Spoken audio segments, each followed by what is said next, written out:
चलिए तो नमस्कार साथियों, आप सभी का स्वागत है आज की चर्चा में। तो आज की चर्चा का विषय जैसा कि आप जानते हैं सनातन वैदिक संस्कृति का परिचय। तो और आज हमारे जो मुख्य वक्ता हैं श्री यमुनाधर त्रिपाठी जी। एक संक्षिप्त परिचय देना चाहूँगा मैं यमुनाधर त्रिपाठी जी का। ये गोरखपुर से हैं और शिक्षक हैं संस्कृत के और सनातन संस्कृति, वेद पुराण का काफ़ी अध्ययन कर चुके हैं और इसमें शोध वगैरह भी करते रहते हैं। और इसके साथ ही इस क्षेत्र में काफ़ी लेख भी लिख चुके हैं और सामाजिक एवं लोक कल्याण कार्य भी करते रहते हैं, उसमें भाग लेते रहते हैं ये समय-समय पे। तो आज की जो चर्चा है हमारी, इस विषय को हमने इसलिए चुना, आज के परिवेश को देखते हुए जिसमें हम लोग देख रहे हैं कि एक लॉकडाउन सा लगा हुआ है पूरी दुनिया में, पूरे देश में हमारे और हर व्यक्ति एक कुछ नई-नई चीज़ें सीख रहा है अपने स्तर पे और प्रयास कर रहा है इस समय को किसी भी तरीके से काटने का।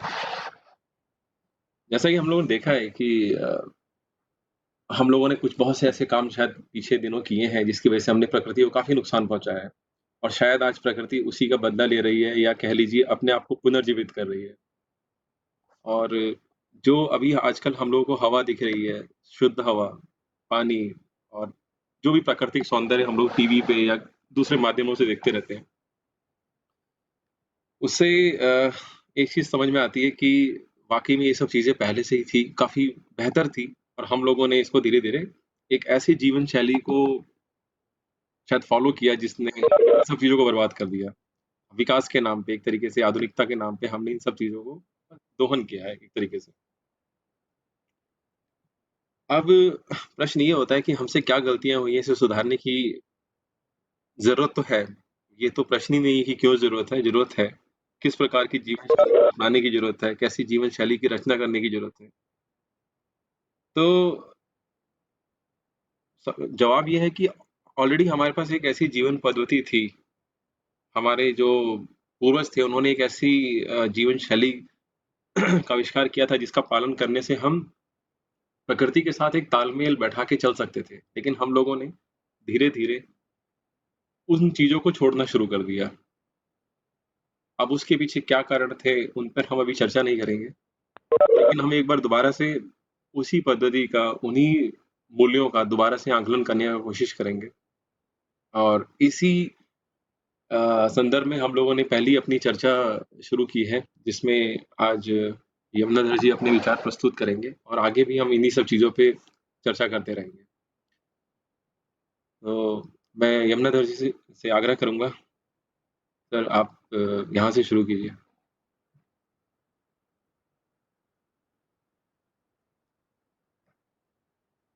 बहुत बहुत धन्यवाद प्रमोद जी। और मैं आपका आभारी भी रहूंगा कि आपने एक विशेष मंच मुझे दिया है कि मैं सनातन वैदिक संस्कृति के ऊपर कुछ कह सकूं। हम सभी जानते हैं कि पाश्चात्यकरण का दौर इतना उत्कृष्ट हो चुका है कि हम सभी वेस्टर्न कल्चर अर्थात पाश्चात्य संस्कृति को धीरे धीरे अपने में समावेशित करते हुए आगे बढ़ रहे हैं। यमुनाधर जी, इस थोड़ा कारण क्षमा चाहूँगा, आपकी आवाज़ थोड़ा कम आ रही है, थोड़ा जी स्पीकर फ़ोन के पास आएँगे आप? जी बिल्कुल बिल्कुल। अभी आई क्या? हाँ जी, अभी ठीक है। हम्म। एक बार फिर से मैं आपके प्रति कृतज्ञता ज्ञापित करते हुए मैं अपना उद्बोधन आरंभ कर रहा हूँ। सबसे पहले मेरे उद्बोधन को लेट्स हेल्प इंडिया फाउंडेशन द्वारा आयोजित इस वेबिनार का श्रवण कर रहे सभी प्रतिभागी गणों को मैं नमस्कार करता हूं। साथ ही उन सभी का आभार भी ज्ञापित करता हूं कि आप सभी अपना बहुमूल्य समय निकालकर एक अत्यंत आवश्यक विषय सनातन वैदिक संस्कृति के परिचय को जानने का प्रयास किया है। सभी प्रतिभागी गण, मैं आपको ये बताना चाहता हूं कि हम सभी पुस्तकों में ये पढ़ा करते हैं कि भारत विश्व गुरु रहा है, जगत गुरु रहा है, और वर्तमान में भारत की स्थिति अन्य देशों की अपेक्षा दयनीय है। यह समय जो है हमें आत्मसंयम की कसौटी पर खरा उतरने के लिए प्रेरित भी करता है। पूरा विश्व कोरोना वायरस कोविड-19 के संक्रमण के शिकार काल में चल रहा है, और इस समय ऐसे शानदार वेबिनार के आयोजन के लिए मैं लेट्स हेल्प इंडिया फाउंडेशन के प्रति आभार ज्ञापित करता हूं। आज का जो विषय है सनातन वैदिक संस्कृति एक परिचय, ये अत्यधिक महत्वपूर्ण इसलिए भी हो जाता है कि हम सभी विगत कई वर्षों से, लगभग हजारों वर्षों से पाश्चात्यकरण की ओर बढ़ावा देते हुए अपने आप को उन्मुख कर रहे हैं, और इसका परिणाम हमारे सामने है। हम प्रकृति से दूर हैं, जिसका परिणाम हमारे सामने है कि पूरा विश्व अपने घरों में कैद है, लॉकडाउन का पालन करते हुए अपने घरों में निवास कर रहा है। वस्तुतः सनातन वैदिक संस्कृति के परिचय के बारे में मैं बताने से पहले सबसे पहले मैं आपको बताना चाहूंगा सनातन है क्या। सनातन शब्द जो है अपने आप में एक पुराण है। पुराण अर्थात अत्यंत प्राचीन, सनातन मतलब जिसका अंत न हो, जो शाश्वत हो, नित्य हो, प्राचीन काल से, अनादिकाल से चलता आ रहा हो, वही सनातन है। अब आता है शब्द, आता है वैदिक। वैदिक क्या है? वैदिक में वेद और इक है। इससे सबसे पहले हमको जानना चाहिए वेद है क्या। वेद, दरअसल हम वेद के विषय में बताएं तो वेद जो है एक बहुत ही प्रकारांतर में बहुत ही बड़ा अर्थों वाला एक शब्द है। वेद शब्द जो है वो विद धातु से बना हुआ है, और विद धातु का अर्थ चार अर्थों में प्रयोग करते हैं: विदज्ञाने, विद विचारणे, विद सत्तायाम, विद लाभे। विदज्ञाने अर्थात वेद ज्ञान की राशि, ज्ञाने अर्थात ज्ञान की राशि, वेद ज्ञान की राशि है। विद विचारणे, विद अर्थात वेद जो है विचार का एक मंच है। विद सत्तायाम, वेद जो है वो प्रकृति का अस्तित्व, प्रकृति के अस्तित्व को बताता है, सत्ता के अर्थ को बताता है। और विद लाभे, विद लाभे अर्थात वेद जो है वो लाभ का द्योतक है, वो लाभ करवाता है। अब अगर हम इसके समुचित अर्थ को देखें, अर्थात वेद एक ज्ञान की राशि है जिसके माध्यम से हम अपने भीतर मनन और चिंतन रूपी शक्ति की अभिवृद्धि करते हैं। इस मनन और चिंतन रूपी शक्ति की अभिवृद्धि के बाद हम सत्ता की ओर उन्मुख होते हैं, और सत्ता की ओर उन्मुख होने के पश्चात हमें लाभ मिलता है। वेद के बारे में भी बहुत सारी बातें लिखी गई हैं। किसी ने कहा है कि वेद का अर्थ ज्ञान की राशि है, ज्ञान का खजाना है, ज्ञान का कोश है, और ये निश्चित रूप से मैं भी ये कहता हूं कि वेद जो है वो ज्ञान की राशि है, ज्ञान का खजाना है, ज्ञान का कोश है। महर्षि सायण एक थे, संस्कृत में वेदों का उन्होंने भाष्य लिखा। उन्होंने कहा है इष्ट प्राप्त अनिष्ट परिहार योर लौकिक उपायम यो ग्रंथयति ग्रंथो वेदयति स वेदः। अर्थात इष्ट अर्थात जो हम चाहते हैं, जो हमारा अभिष्ट है, जो हमारी इच्छा है, जो हमारी अपेक्षा है, जो हमारी अभिलाषा है, उनको हम प्राप्त करने का, और जो हमारा अनिष्ट है अर्थात जो हमारी इच्छा नहीं है, जो हमारी आकांक्षा नहीं है, जिनको हम प्राप्त नहीं करना चाहते, जिनके माध्यम से हमें दुख की प्राप्ति होती है, जिनसे हमारा अनिष्ट होता है, उनको दूर करने का, इष्ट को प्राप्त करने का और अनिष्ट को दूर करने का जो अलौकिक उपाय बताता है जो ग्रंथ, वही वेद है। अर्थात वेद के माध्यम से हम इष्ट को ज्ञात कर सकते हैं, जान सकते हैं, इष्ट को प्राप्त कर सकते हैं। अनिष्ट जो है हमें जो अनिष्ट पहुंचाता है, दुख कष्ट क्लेश पहुंचाता है, उनको दूर कर सकते हैं। यही वेद की विद्वता है, यही वह ग्रंथ है जो ये बताता है और उसका नाम है वेद। वेद के विषय में कहा गया है कि प्रत्यक्षेणानुमित्या वा यस्तुपायो न विद्यते एनम विदन्ति वेदेन तस्मात् वेदस्य वेदता। अर्थात जो प्रत्यक्ष में जो प्रत्यक्ष में कुछ समस्याएं ऐसी होती हैं जो प्रत्यक्ष की होती हैं और कुछ समस्याएं ऐसी होती हैं जो अनुमिति की होती हैं। अप्रत्यक्ष मतलब जैसे हम कहीं जा रहे हैं, हमारा एक्सीडेंट हो जाता है, भगवान न करे कभी ऐसा हो, लेकिन ऐसा हो जाता है, तो ये सब समस्याएं प्रत्यक्ष की होती हैं। कुछ समस्याएं ऐसी होती हैं जो हमारे हृदय में, हमारे मानस पटल पर चिंतन रेखा के रूप में मंडराती रहती हैं और हम चिंतित रहते हैं। ये समस्याएं अनुमिति की हैं। तो प्रत्यक्षेणानुमित्या वा अर्थात प्रत्यक्ष की समस्याओं का और अनुमिति की समस्याओं का उपाय जिस ग्रंथ में है, जो उपाय जो बताता है वह ग्रंथ वेद है और यही वेद की विद्वता है। इन दो कारिकाओं से आप वेद की महत्ता को जान गए होंगे आप सभी। और हमारी सनातन वैदिक संस्कृति है जो है, वेद जो है, वो हमेशा प्रकृति के सन्निकट रहने के लिए प्रेरित करता है। आप सभी देखते होंगे कि प्राचीन काल में ऋषि मुनि जो थे वो प्रकृति के सन्निकट रहते हुए न अपितु तप त्याग और तपस्या करते थे, अपितु वो सभी अन्वेषण भी करते थे, रिसर्चेज भी करते थे और ज्ञान भी हमें देते रहते थे। मैथिली शरण गुप्त की वो पंक्तियां आज के इस वक्तव्य के लिए अत्यंत समीचीन सिद्ध होती हैं कि आज के वक्तव्य का विषय निचोड़ यदि हम जानना चाहें तो वो निचोड़ यही है कि हम क्या थे, क्या हो गए और क्या होंगे अभी। आओ विचारें आज मिलकर ये समस्याएं सभी। अर्थात हम पहले क्या थे, फिर क्या हो गए और अभी आने वाले समय में क्या होंगे, इन सभी समस्याओं के ऊपर विचार करने का आज समय है। और उस समय के अंतर्गत हम सभी यहाँ पर इकट्ठे होकर वेबिनार के माध्यम से एक दूसरे को सुन रहे हैं। वेद के विषय में यदि मैं बताऊं तो वेद एक इतना बृहद विषय है कि इसके विषय में बताना सूरज को दीपक दिखाने के समान है। लेकिन फिर भी मैं अपने शब्दों में उसको कुछ बताने का मैंने प्रयास किया और आगे अपनी बात रखता हूं। वस्तुतः भारत जो है ये वेद, गीता, रामायण, महाभारत, पुराण, प्राचीन विज्ञान साहित्य का देश है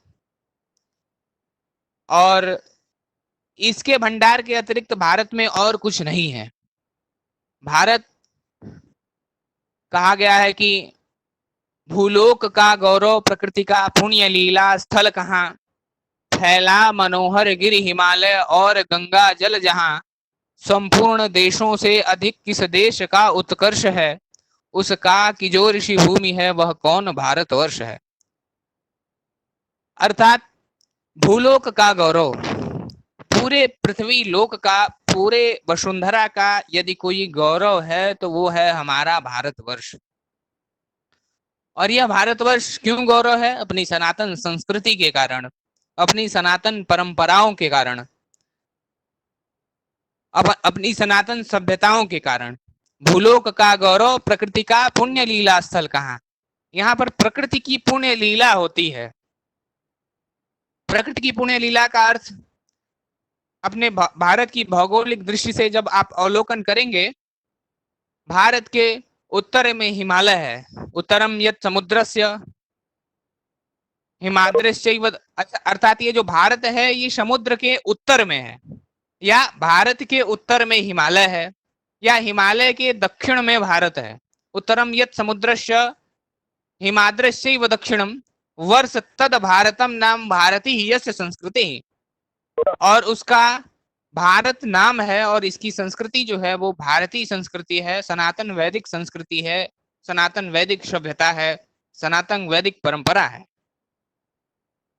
तो हमारे भारत देश के दक्षिण में समुद्र कोलाहल करता है, अपनी लहरों से भारत के पांव पखारता है।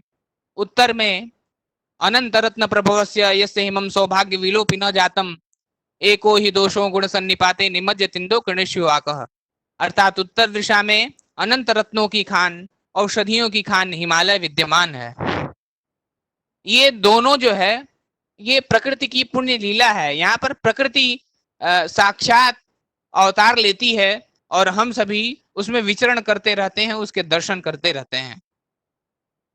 तो भूलोक का गौरव, प्रकृति का पुण्य लीला स्थल कहाँ?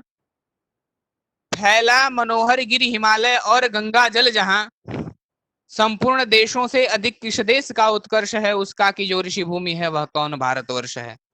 तो हमारे भारत में गंगा जल है। किसी साधु रितंबरा का मैं एक बार उद्बोधन सुन रहा था। उन्होंने कहा कि सिकंदर जब भारत आया तो उसने अपने सेनापति सिल्यूकस से कहा कि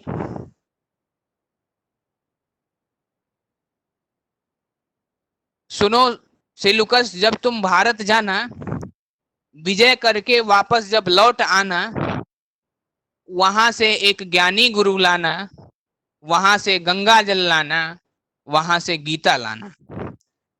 अर्थात गंगा जल का महात्म्य इतना अधिक है, गंगा का महात्म्य इतना अधिक है। गंगा को हम पवित्र क्यों मानते हैं? अगर वैज्ञानिक दृष्टिकोण से देखें तो गंगा पूरे भारत में अपनी कलरव करती हुई आगे बढ़ती रहती है और पूरा भारत जो है वो इससे लाभान्वित होता है। न कि हमारे पुराणों में, हमारे वेदों में, हमारी संस्कृति में ऐसा कहा गया है कि जो गंगा में स्नान करता है उसके सारे पाप विनष्ट हो जाते हैं, नष्ट हो जाते हैं।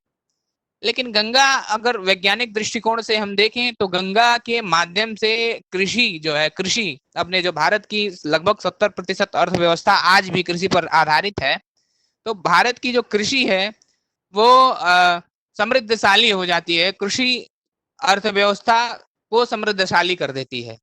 गंगा के माध्यम से बहुत से लोग अपना कृषि कार्य यथावत ठीक ठाक ढंग से कर लेते हैं। तो भूलोक का गौरव, प्रकृति का पुण्य लीला स्थल कहाँ? फैला मनोहर गिरि हिमालय और गंगा जल जहां, संपूर्ण देशों से अधिक किस देश का उत्कर्ष है? मैथिली स्वर्णगुप्त ने कहा कि संपूर्ण देशों से अधिक किस देश का उत्कर्ष है, अर्थात सबसे उत्कर्षशाली देश कौन सा है, उसका की जो ऋषि भूमि है वह कौन भारतवर्ष है। अर्थात वह है जो ऋषि भूमि है, जहां पर ऋषि विचरण करते हैं, ऋषि तप करते हैं, त्याग तपस्या करते हैं, ऋषि ज्ञानार्जन करते हैं, विद्यादान करते हैं। ऐसे ऋषियों की भूमि जो भारतवर्ष है वो अत्यंत उत्कृष्ट है, अत्यंत उत्कर्षित है। आगे हमारी सभ्यता के बारे में ही किसी ने लिखा है कि शैशव दशा में देश प्रायः जिस समय सव्याप्त थे। अर्थात जब सारे देश छोटे छोटे थे, जिनकी सभ्यताएं छोटी थी, अर्थात जहां सभ्यता अभी पनप भी नहीं पाई थी, सब आदिवासी होकर विचरण कर रहे थे। शैशव दशा में देश प्रायः जिस समय सव्याप्त थे, निःशेष विषयों में तभी हम पूर्णता को प्राप्त थे। अर्थात हम उस समय सभी विषयों में लगभग पूर्णता को प्राप्त थे। संसार को पहले हम ही ने ज्ञान शिक्षा दान की, आचार की, व्यवहार की, व्यापार की, विज्ञान के। अर्थात सबसे पहले हमने संसार को ज्ञान और शिक्षा का दान किया, चाहे वो आचार रूपी शिक्षा हो, चाहे व्यवहार रूपी शिक्षा हो, चाहे व्यापार रूपी शिक्षा हो, चाहे विज्ञान रूपी शिक्षा हो। हमने इन शिक्षा का दान पूरे विश्व में किया। हम सभी जानते हैं कि अरब के व्यापारी जब भारत में मसाले की खरीद के लिए आते थे तो यहाँ से ये मसाला सिर्फ अरब में ही नहीं जाता, अरब के माध्यम से पूरे यूरोप में जाता था और भारत की सभ्यता का, भारत की संस्कृति का गौरव गान पूरे यूरोप में होता था, पूरे विश्व में होता था। हाँ और ना भी अन्य जन करना जब न थे जानते, जब हाँ और ना अन्य लोग करना भी नहीं जानते थे ईश के आदेश हम वेद मंत्र बखानते। अर्थात हम ईश्वर के आदेश के अनुरूप वेद मंत्र को बखानते थे, विचार करते थे, मनन करते थे, चिंतन करते थे। अब प्रश्न एक उठता है, मंत्र है क्या? मंत्र है मननात मंत्राह, जिसका हम मनन करें, जिसका हम चिंतन करें, वही मंत्र है। तो हम ईश के आदेश के अनुसार उसी समय वेद मंत्रों को बखानते थे, वेद मंत्रों को जानते थे। जब थे दिगंबर तन में वो जंगलों में घूमते, प्रासाद के तनपट हमारे चंद्र को थे चूमते। जब सारे संपूर्ण सभ्यताएं जब नंगी होकर के घूम रही थी, जहां से संपूर्ण सभ्यताएं उद्गमित हुई, वो जब नंगी होकर के घूम रही थी, तभी हमारा भारत देश वस्त्रों का आविष्कार करके वस्त्र को धारण करता था, अपने शरीर को ढक रहा था। और तो और सुनिए, जब मांस भक्षण पर वनों में अन्य जन थे जी रहे, जब अन्य लोग मांस भक्षण के लिए जी रहे थे, मांस भक्षण करके जी रहे थे, तब कृषि कार्य करके आर्य तब शुचि सोम रस थे पी रहे। उस समय कृषि कार्य करते हुए हमारे भारतवासी, हमारी भारतीयता कृषि कार्य कर रही थी। मिलता न यह सात्विक सुभोजन यदि शुभाविष्कार का, तो पार क्या रहता जगत में उस विकृत व्यापार का। यदि भारत में इस प्रकार का शुभ और सूची रूप का भोजन नहीं मिलता, तो पूरे विश्व में व्यापार नहीं फैल पाता और आगे नहीं जा पाते सब लोग। प्रमोद जी, मैं कुछ पंक्तियों के माध्यम से ही कह पा रहा हूं, कृपया आप अपने सुझाव भी प्रेषित करते रहिएगा। नहीं, बिल्कुल। तो का पर दंभ से हम दूर थे, था गर्व नित्य। जी जी, आपकी तरफ से नेटवर्क की कुछ प्रॉब्लम आ रही है, मुझे लग रहा है बीच बीच में आपकी वॉइस कट रही है। हाँ हाँ, इसमें कुछ नेटवर्क प्रॉब्लम है, अभी लो नेटवर्क वगैरह करके स्क्रीन पे दिखा रहा है मेरे। अच्छा अच्छा, नहीं कोई बात नहीं, ठीक है। हाँ,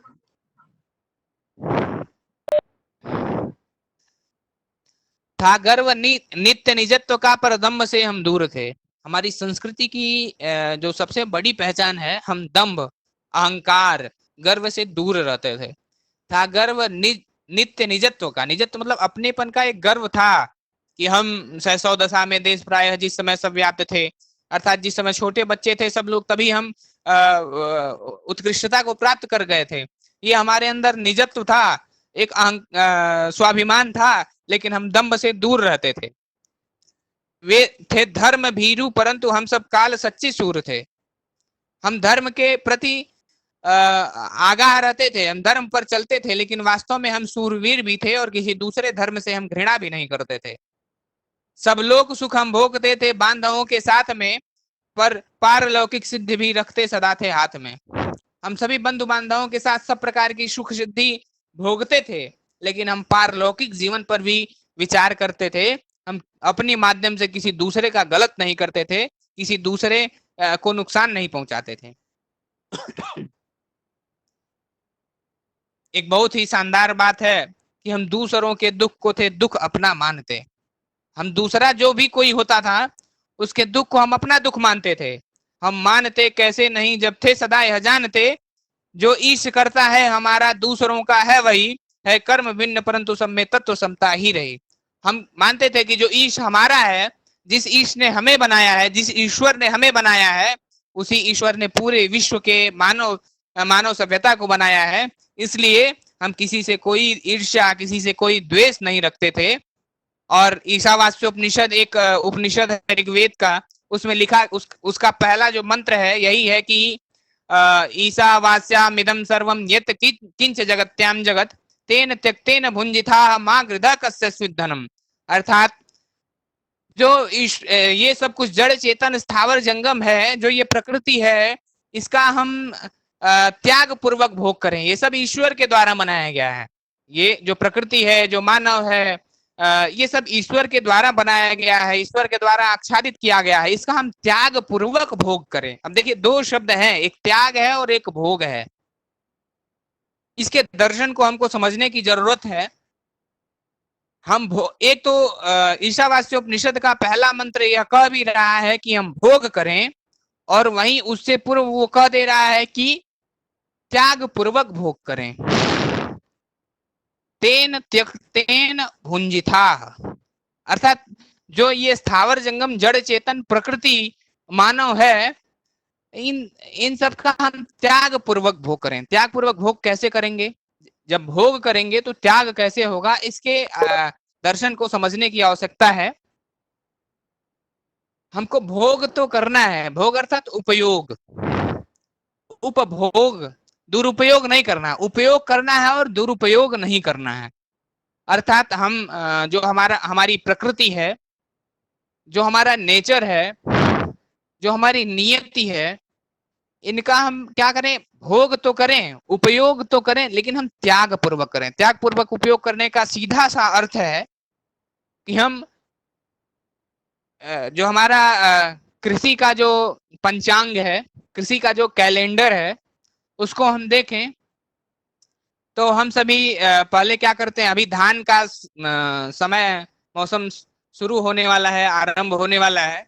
सबसे पहले हम खेत जोतते हैं और उसमें पानी भर के धान का बीज बो देते हैं। और जब धान का बीज बो देते हैं, वो थोड़ा सा बड़ा होता है, उसको उखाड़ के फिर खेतों में ले जाके पानी भर के गाड़ देते हैं, या वहीं कुछ लोग धान बो देते हैं। वो धान फिर से बड़ा होता है, उसको हम निराई गुड़ाई करते हैं और उसको फिर काट के धान निकाल करके, धान के छिलकों को अलग करके चावल बनाते हैं और चावल का को भोज्य पदार्थ के रूप में, खाद्य पदार्थ के रूप में प्रयोग करते हैं। तो जब हम भोज्य पदार्थ के रूप में, खाद्य पदार्थ के रूप में प्रयोग करते हैं, तो क्या उसके बाद जब एक बार चावल धान हो जाता है, क्या उसके बाद किसी और फसल को नहीं उगाते? बिल्कुल उगाते हैं। और ये जो उगाना है ना, यही त्याग पूर्वक भोग है। अर्थात हम प्रकृति का भोग तो करें, लेकिन प्रकृति में जो आवश्यक चीजें हैं उनको उनको उगाने का भी प्रयास करें। जैसे अभी हम पेड़ तो काट रहे हैं अपनी सुविधा के लिए, लेकिन हम पेड़ लगा नहीं रहे हैं। हमें पेड़ भी लगाने की आवश्यकता है। हम औषधियों का उपयोग तो कर रहे हैं, लेकिन औषधियों पर अन्वेषण नहीं कर रहे हैं। औषधियों पर औषधियों के पेड़ों को, औषधियों की लताओं को लगाने की आवश्यकता है और हमें उस पर अन्वेषण करने की, रिसर्च करने की आवश्यकता है, रिसर्च करने की आवश्यकता है। ये हमारा ईशावास्योपनिषद कहता है कि ईशावास्याम इदम सर्वम यत् किंच जगत्याम जगत तेन त्यक्तेन भुंजिथा हमाग्रह कस्यस्युद्धनम। अर्थात ये जो कुछ भी है वो ईश्वर के द्वारा बनाया गया है और हम उसका त्याग पूर्वक भोग करें, अर्थात उसका दुरुपयोग न करें, उपभोग न करें, त्याग पूर्वक भोग करें। और क्योंकि धन भला किसका होता है, जो कुछ भी है ये किसी का नहीं है। व्यक्ति एक दिन आएगा और यहाँ से चला जाएगा। ठीक उसी प्रकार जैसे वासांसि जीर्णानि यथा विहाय नवानि गृह्णाति नरोपराणि, जिस प्रकार हम पुराने वस्त्र को त्याग करके नए वस्त्र को धारण कर लेते हैं, ठीक उसी प्रकार यह शरीर जो है अपने पुराने शरीर का परित्याग करके नए वस्त्र को धारण कर लेती है। तो इसलिए हमें जो कुछ भी स्थावर जंगम जड़ चेतन है जिसका हम उपयोग कर सकते हैं उपयोग करें, लेकिन उसका दुरुपयोग न करें और हम वहां त्याग दिखाएं, उसमें नवीनीकरण करें, उसमें नवांकुर बोएं और हम निरंतर उसके प्रगति के लिए भी अग्रसर रहें।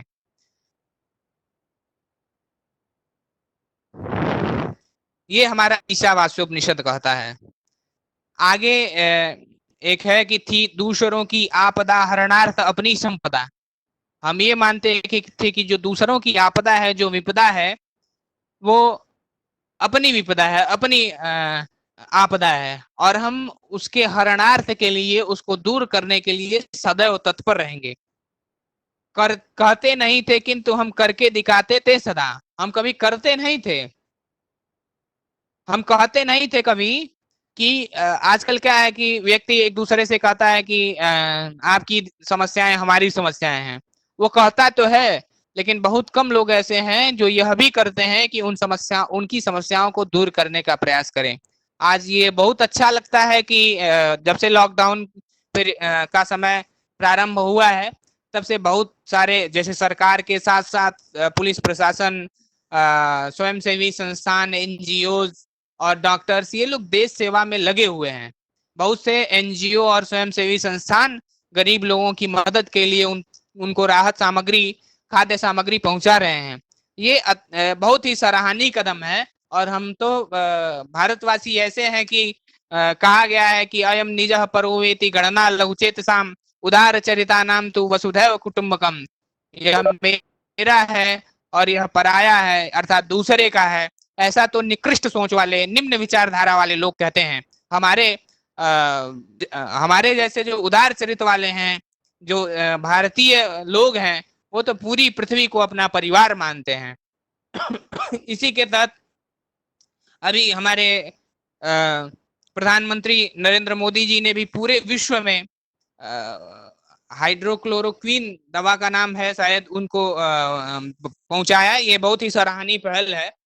इसके साथ मैं आगे कहना चाहूंगा कि भारतीय जो संस्कृति है वो शाश्वत संस्कृति है, नित्य की संस्कृति है। सनातन संस्कृति जो है शाश्वत है, नित्य है। और सभी जानते हैं कि भारत ने ही पूरे विश्व को विज्ञान का आदान प्रदान किया। अभी 2-3 दिन पहले मैंने एक समाचार पत्र में पढ़ा कि अमेरिका के व्हाइट हाउस में डोनाल्ड ट्रंप ने वैदिक मंत्रोच्चार करवा करके इस कोरोना की शांति की कामना की। ये हमारी संस्कृति को, हमारी सभ्यता को, हमारी परंपराओं को प्रमाणित करने का एक पुष्ट करने का एक माध्यम है। और उन्होंने ये पुष्ट कर दिया, ये प्रमाणित कर दिया कि भारत की जो संस्कृति है, जो भारत की सभ्यता है, वो सर्वोत्तम है। मैं ये जरूर कहना चाहूंगा आप सभी से कि सही है कि आज जो पाश्चात्य लोग हैं, जो वेस्टर्न लोग हैं, वो लोग उन्नति कर रहे हैं। लेकिन जानते हैं, एक कहावत है कि संसार में किसका समय है, एक सा रहता सदा। अर्थात संसार में कोई ऐसा व्यक्ति नहीं है जिसका समय एक समान हो। संसार में किसका समय है, एक सा रहता सदा, है निशि दिवासी घूमती सर्वत्र विपदा संपदा। जो आज एक अनाथ है नरनाथ कल होता वही, जो आज उत्सव मग्न है कल शोक से रोता वही। अर्थात जो आज उत्सव मग्न है वह कल शोक से रोता है, रोएगा वो। यह ठीक है, पश्चिम बहुत ही कर रहा उत्कर्ष है। ये सही है कि पाश्चात्य वेस्टर्न लोग जो है अत्यंत उत्कर्ष कर रहे हैं, पर पूर्व गुरु उसका यही पूर्व वृद्ध भारतवर्ष है। यह ठीक है, पश्चिम बहुत ही कर रहा उत्कर्ष है, पर पूर्व गुरु उसका यही पूर्व वृद्ध भारतवर्ष है। लेकिन उन लोगों का भी गुरु यह वृद्ध भारतवर्ष अर्थात जो हमारा भारतवर्ष है, वही उन लोगों का गुरु है। जाकर विवेकानंद सम कुछ साधु जन इस देश ने, विवेकानंद जैसे साधु लोग, विवेकानंद जैसे श्रेष्ठ लोग करते उसे कृत्य हैं अब भी अतुल उपदेश से। अर्थात अपने अतुल उपदेश से पूरे भारत की संस्कृति को, पूरे भारतीय सनातन संस्कृति को पुष्ट करने का जो काम किया वो स्वामी विवेकानंद ने किया था। और मैं अपनी भारतीय संस्कृति की विद्या के बारे में, बुद्धि के बारे में आपको बताऊं कि मैथिली शरण गुप्त ने लिखा है, पांडित्य का इस देश में सब और पूर्ण विकास था। अर्थात पूरे भारत में चारों ओर ऋषियों के मंत्रों की, ऋग्वेद के मंत्रों की ऋचाएं गूंजती रहती थी, मंत्र गूंजते रहते थे। पांडित्य का इस देश में सब और पूर्ण विकास था, बस दुर्गुणों के ग्रहण में ही अज्ञता का वास था। सब लोग तत्व ज्ञान से संलग्न रहते थे यहाँ, हाँ व्याद भी वेदांत के सिद्धांत कहते थे यहाँ। जिसकी प्रभा के सामने रवितेज भी फीका पड़ा। अब सोच लीजिए, हमारी संस्कृति में एक ऐसे वीर योद्धा हुए हैं, हमारी सभ्यता में एक ऐसे वीर योद्धा ने जन्म लिया था, आज भी हैं, हनुमान जी, जिनके सामने जो रवि है, सूर्य है, उसका भी तेज कम पड़ गया था। जिसकी प्रभा के सामने रवि तेज भी फीका पड़ा, आध्यात्म विद्या का यहाँ आलोक फैला था बड़ा।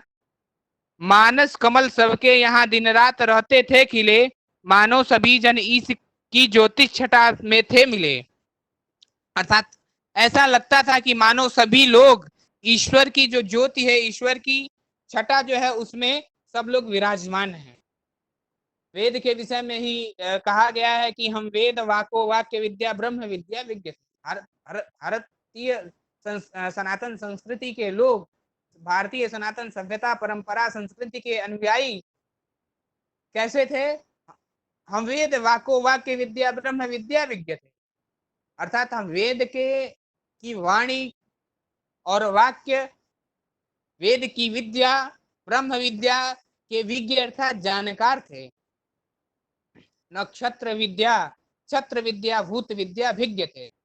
अर्थात हम नक्षत्र विद्या, छत्र अर्थात युद्ध करने की विद्या, और भूत विद्या विज्ञ थे। भूत मतलब पहले के बारे में भी हम जान लेते थे, पूर्व जन्म के बारे में भी हमको अनुभव था, ज्ञान था।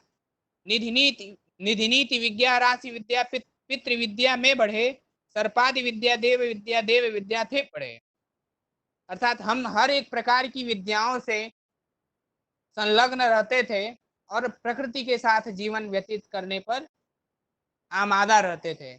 ऐसा नहीं कि हमारे यहाँ भी अभी सब लोग रामायण एक सीरियल जो है वो आता था दूरदर्शन पे, अभी जल्दी ही समाप्त हुआ है। उस वक्त विमान के बारे में सबने सुना होगा। हमने भी एक विमान की रचना की, हमने भी यातायात के साधन की रचना की, लेकिन यह विमान जो है जिसमें पेट्रोल डीजल नहीं पड़ता था, हम प्रकृति का दोहन नहीं करते थे, हमने ऐसे विज्ञान की रचना की थी, हमने ऐसे विमान की रचना की थी जो इतना साइंटिफिक था कि वो मन के आवेगों से, मन की आवृत्ति से चलता था। तो निश्चित रूप से हमें इस पर अन्वेषण करने की आवश्यकता है, आविष्कार करने की आवश्यकता है कि हमारा जो विज्ञान है, हमारी सनातन संस्कृति का विज्ञान है, हमारे सनातन संस्कृति के जो मार्ग हैं उस पर हम चलते हुए अपनी सामाजिकता की समृद्धि करें। आए नहीं थे स्वप्न में भी जो किसी के ध्यान में, वे प्रश्न पहले हल हुए थे एक हिंदुस्तान में। जब किसी के मन में कोई विचार नहीं आता था तो वो सारे प्रश्न जो है, जो सपने में भी लोग नहीं सोचते थे, वो भारत के लोग सोच लेते थे। सोचते ही नहीं थे, उसको हल करने का प्रयास भी करते थे, हल भी उन्होंने किया। सिद्धांत मानव जाति का जो विश्व में वितरित हुए, बस भारतीय तपोवनों में थे प्रथम निश्चित हुए। अर्थात सब लोग बाहर इधर उधर शोध और अन्वेषण कर रहे थे, लेकिन भारत के लोग तपोवन में, अर्थात वन में, जंगलों में तप करके शोध करते थे। भारत भारत भारत की ये विशेष जो है, ये भारत का विशेष गौरव है। भारत के साहित्य के विषय में कहा गया है, साहित्य का विस्तार अभी है हमारा कम नहीं। भारत में कालिदास, तुलसीदास जैसे महान कवि हुए हैं। प्राचीन किंतु नवीनता में अन्य उसके सम नहीं, इस क्षेत्र से ही विश्व के साहित्य उपवन है बने, इसको उजाड़ा काल ने आघात करे दिव्य घने। फैला यहीं से ज्ञान का आलोक सब संसार में, भारत से ही ज्ञान का आलोक पूरे विश्व में फैला। जागी यहीं थी जग रही जो ज्योति अब संसार में, जो ज्योति, जो दीपक पूरे विश्व में जल रहा है, वो यहीं से चला। इंजील और कुरान आदि थे जब तब संसार में, हमको मिला ये दिव्य वैदिक बोध जब संसार में। ये हमारी दिव्य संस्कृति, दिव्य सनातन वैदिक संस्कृति तब हमें प्राप्त थी जब कोई कुछ नहीं जानता था। इसलिए मैं आप सभी से निवेदन करूंगा कि हम सभी प्रकृति से अपने रिश्ते को जोड़ते हुए, प्रकृति से नाता जोड़ते हुए अपने विकास के मार्ग पर, कर्तव्य के मार्ग पर उन्मुख होते रहें। और मैं आदरणीय मिश्रा जी से निवेदन करूंगा कि इस संदर्भ में किसी के कोई प्रश्न हो तो वो रख सकते हैं हमारे सामने। जी धन्यवाद यमुनाधर जी। तो मैं बाकी साथियों से निवेदन करूंगा, अगर इनके पास कोई प्रश्न हो तो अब अगले 20 मिनट हम लोग क्वेश्चन एंड आंसर करेंगे, जिसमें अगर किसी पर कोई प्रश्न हो तो वो पूछ सकता है। अभी पहला प्रश्न पूछा है सुमित यादव जी ने। एक्चुअली उन्होंने पोस्ट किया था चैट में, बट किसी वजह से वो रीडेबल नहीं है। उनका प्रश्न था कि वेद का शाब्दिक अर्थ क्या होता है? सुमित जी वेद आप। का सब शाब्दिक हाँ जी। वेद का शाब्दिक अर्थ जो है मैंने सबसे पहले ही बताया था। वेद जो है विद धातु से बना है और विद के चार अर्थ होते हैं। विद ज्ञाने अर्थात ज्ञान के अर्थ में हम विद का प्रयोग करते हैं। विद विचारणे अर्थात विचारने सोचने मनन करने के अर्थ में प्रयोग करते हैं। विद सत्तायाम अर्थात हम सत्ता के विषय में वेद का प्रयोग करते हैं, विद का प्रयोग करते हैं। और विद लाभ है अर्थात लाभ के अर्थ में, अर्थात वेद एक ज्ञान की राशि है, ज्ञान का खजाना है, ज्ञान का कोश है और जिसके माध्यम से हम मनन करते हुए, चिंतन करते हुए, विचार करते हुए हम लाभ प्राप्त करते हैं।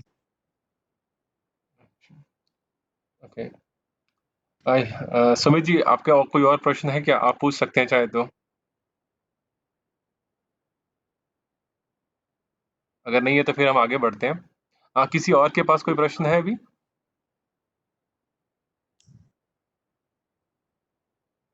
चलिए ठीक है। अ, हाँ जी। प्रमोद जी। हाँ जी।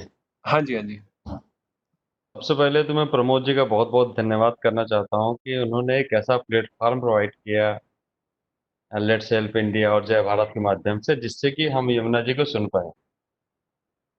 और यमुना जी आपने बहुत ही बढ़िया वेदों की व्याख्या किया। हमारा अतीत कितना गौरवपूर्ण था। कहीं न कहीं हम अपने अतीत को, जो कि आज से हजारों साल चूंकि दूसरे लोगों का शासन था या जो भी था, जो हमारा बेस था, हमने उसको छोड़ दिया है। तो आज जी जो जी मुख्य बिल्कुल। समस्या, जी, तो यमुना जी मुख्य समस्या क्या है कि आज जो भारतीय हैं न विज्ञान मानते हैं न ही आध्यात्म मानते हैं। कहा गया है जी कि जहाँ विज्ञान खत्म होता है वहीं से आध्यात्म शुरू होता है। जी लेकिन आज जो भारतीय हैं ऐसे जगह फंस गए हैं, न वो विज्ञान को मान पा रहे हैं न ही वो आध्यात्म को मान पा रहे हैं। तो जी आप जैसे वक्ताओं का, आप जैसे ज्ञानियों का बहुत ही बड़ा योगदान होगा आने वाले समय में। और हम प्रमोद जी से अनुरोध करेंगे कि हर 15 दिन में, महीने में, जब भी आपको समय मिले आप आएं और सनातन संस्कृति के बारे में हम लोग बताएं, जिससे हम लोग भी अपने वेदों से जुड़ें। स्वामी दयानंद सरस्वती ने यही कहा था कि वेदों की ओर लौटें। बिल्कुल। तो कहीं न कहीं वेद ही हमें जीवन जीने का माध्यम देते हैं और हमें उन्हीं मैंने की भी ओर लौटना है। मिश्रा जी, मैं आपको एक और वक्तव्य बताना चाहूंगा। जी, जी, जी। मैंने भी सुना ही था कि मैंने पढ़ा नहीं, सुना है इसको। वेद जो है ये श्रुति है। वेद का एक नाम है श्रुति। तो वेद जो है वेद के विषय में हमारे एक प्रोफेसर मुरली मनोहर पाठक जी हैं, गोरखपुर विश्वविद्यालय के विभागाध्यक्ष हैं वेद इसके संस्कृत विभाग के। तो उन्होंने बताया कि बहुत पहले जो है थॉमस अल्वा एडिशन ने ग्रामोफोन का आविष्कार किया था जी, और उसके उद्घाटन समारोह में उस समय के तत्कालीन विद्वान मैकडॉनल्ड को बुलाया गया था। मैकडॉनल्ड उस समय के श्रेष्ठ विद्वान थे जी, जी, पूरे विश्व के। भारत तो उस समय अंग्रेजों का गुलाम था। जी, तो जी। मैकडॉनल्ड से ग्रामोफोन में कुछ बोलने के लिए कहा गया कि आप कुछ बोलो इसमें। तो हुँ, मैकडॉनल्ड ने पता है क्या बोला? ओम अग्निमीडे पुरोहितम यज्ञस्य देव मृत्युजम होतारम रत्न धातमम। तो वहां पे सारे अंग्रेज बैठे हुए थे, पाश्चात्य लोग बैठे हुए थे। उन्होंने उनको ये कुछ समझ में नहीं आया और उन्होंने कहा कि ये क्या है। तब उन्होंने मैकडॉनल्ड ने कहा था कि ये जो है संपूर्ण विश्व को राह दिखाने वाली अत्यंत प्राचीन सनातन वैदिक संस्कृति का सबसे आदिम ग्रंथ जी, जी। वेद के का जो पहला ग्रंथ है ऋग्वेद, हुँ, हुँ। उसके पहले मंडल का प्रथम सूक्त का पहला मंत्र है अग्नि सूक्त का। जी, और जी, इसका प्रयोग करके हम जब भी कुछ करते हैं वेदों के मंत्रों का प्रयोग करके, जी, तो वो निश्चित रूप से वृद्धि की ओर अग्रसर होता है, वृद्धि की ओर जाता है। जी। तो ये मेरा पूर्णतः विश्वास है कि ग्रामोफोन जो है आज ऐसे है तो एक समय ऐसा आएगा कि जब ये ग्रामोफोन अपनी वृद्धि की ओर, अपनी विकास की ओर अग्रसर होगा। और आज देखिए ग्रामोफोन के बाद से लगातार संचार माध्यमों में विकास हुआ और आज जी, जी, संचार जो है वो अत्यंत शक्तिशाली है। जी, अभी उतना भी नहीं शक्तिशाली है जितना भारतीय सनातन संस्कृति में संचार माध्यम शक्तिशाली था, लेकिन फिर भी बहुत शक्तिशाली है संचार माध्यम। जी, जी। हमारे वेदों में यही बताया गया ना कि हम आत्मा के माध्यम से जुड़े हुए हैं। और बिल्कुल बिल्कुल। जब कोई भी मनुष्य दूसरे मनुष्य को याद करता था तो उसे पता चल जाता था कि हाँ वो याद कर रहा है, और वो बिल्कुल भविष्य भी देख लेते थे। तो भाई आप हमारी सोचिए संस्कृति बहुत ही आप समृद्ध सोचिए रही है। ये जो है श्रीमद् भगवत गीता के बारे में सब लोग सुने होंगे। श्रीमद् भगवत गीता में अ, भगवान श्री कृष्ण जो है उन्होंने अर्जुन को उपदेश दिया। उस समय धृतराष्ट्र और संजय ये दोनों राजमहल में हस्तिनापुर में निवास कर रहे थे और धृतराष्ट्र के पास आंखें नहीं थी, वो नेत्रहीन थे। संजय जी, से जी, उन्होंने पूछा था कि कर्म भूमि जो कुरुक्षेत्र है एकत्रित हो, हे संजय क्या कर रहे हैं युद्ध दीक्षा से मेरे और पांडुतन। उन्होंने जी, जी, प्रश्न तो किया संजय से, संजय के पास नेत्र थे और जी, जी, उसी नेत्र से वो दिव्य शक्ति, दिव्य अलौकिक शक्ति ही थी कि उसी नेत्र से उन्होंने अक्षुण सेना के विषय में धृतराष्ट्र को बता दिया। जी, जी, जी, और ये अपने आप में एक बृहद विज्ञान है, ये अपने आप में एक बृहद विचारणीय विषय भी है कि हम जी, जी, इसको विचार करें कि एक व्यक्ति जो है वो अ, जाके राजमहल में जाके बैठ करके ही वहीं से वो देख रहा है कि कुरुक्षेत्र में अक्षुण सेना क्या कर रही है, क्या नहीं कर रही है, कौन शंख बजा रहा है, कौन युद्ध कर रहा है, कौन क्या जी, कह रहा जी, है, वो बता दे रहा है। ये अपने जी, आप में एक बहुत विशाल विचारणीय विषय है। हमें इस पर विचार करते हुए शोध करना चाहिए, अन्वेषण करना चाहिए, सर्चेज जी, करने चाहिए इस पर। जी, जी, जी, बहुत ही बढ़िया।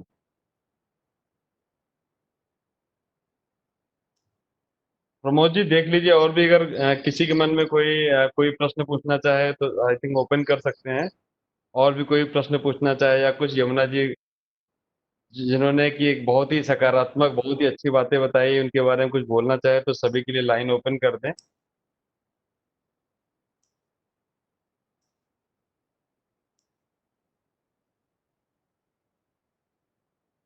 हेलो। जी हाँ, कुछ पूछें हम? जी हाँ बिल्कुल एकदम पूछिए। पूछिए, एकदम आवाज आ रही बिल्कुल। है? आवाज आ रही है? जी हाँ हाँ, जी या जी जी जी। यमुना जी, सबसे पहले तो आपको बहुत-बहुत धन्यवाद कि ऐसा ज्ञान जी आपने हम लोग के सामने रखा, क्योंकि कहीं न कहीं ये बहुत छूट रहा था आज के आधुनिक जीवन में।